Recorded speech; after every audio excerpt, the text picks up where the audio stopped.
Eggs are a staple here in the Appalachians, and there is nothing easier than making scrambled eggs on the stovetop, in the cast iron skillet, of course.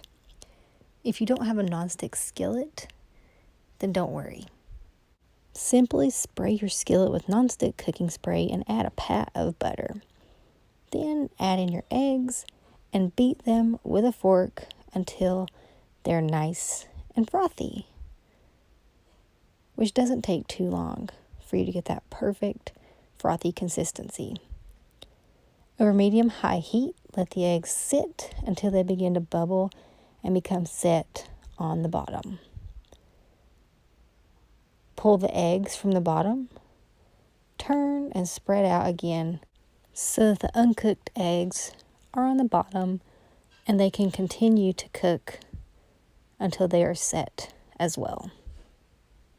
The biggest thing is continue stirring until the eggs get to the consistency that you like.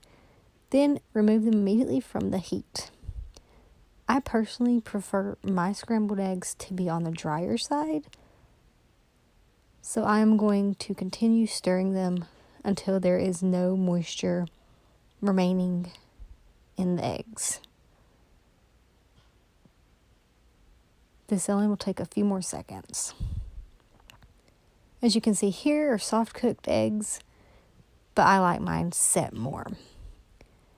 Light and fluffy, they're definitely a staple in my kitchen. I hope that they are a staple in yours. That farm to table freshness every single time.